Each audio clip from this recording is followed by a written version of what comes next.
Magandang umaga, Pilipinas. Mula sa Pag-asa Weather and Flood Forecasting Center, narito ang latest sa ating panahon. Bagyang may international name na Higos, hindi na inaasahang papasok sa Philippine Area of Responsibility, kaya mananatiling bagyo-free ang Pilipinas sa mga susunod na araw.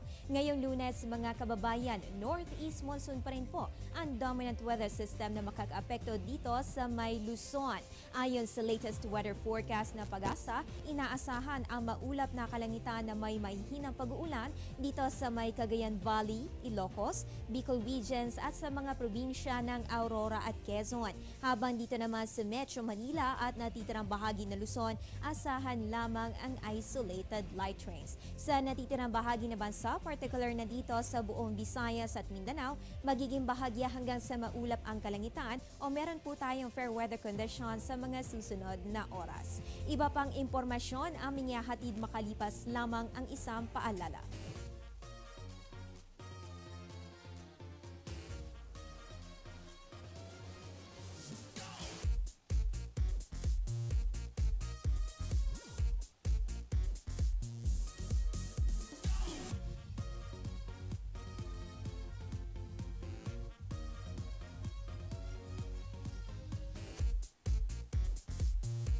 Download the Zalora app for your epic night out. Browse the app free with smart free internet. Uulan nga ba sa mga susunod na araw? Alamin po natin ang kasagutan mula sa 3-day weather forecast ng Pag-asa. Simulan po natin dito sa Baguio City. Inaasahan ng temperatura sa pagitan ng 12 to 23 degrees Celsius at rain showers sa susunod na 3 araw.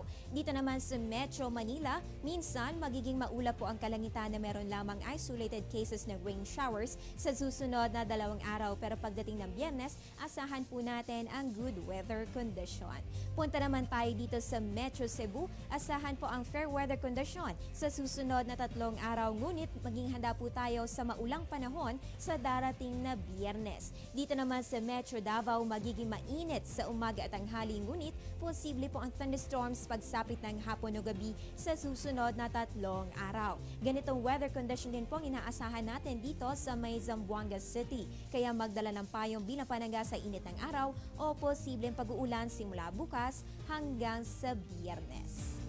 At yan po ang latest mula dito sa Pag-asa. Pero bagong lahat, isang pagbati muna ng congratulations sa Architect Board Exam passers and a special shout out to Hannah Corvera. Congratulations for passing the board exams. And of course, happy birthday to Glenmark Corvera. After all these years, manlibre ka naman. So I'll see you both soon and God bless you both. At tayo naman mga kababayan, please follow us on Twitter and like us on Facebook at bisitahin po ang aming website para manatiling updated sa ating weather conditions. At tabayan na rin ang aming susunod na update mamayang alas 11 ng umaga. Ang update na ito ay hatid sa inyo ng Panahon TV Express, kung saan walang pinipiling panahon ang pagbibigay impormasyon. Ako po ang inyong weather girl, April Enerio. Magandang umaga.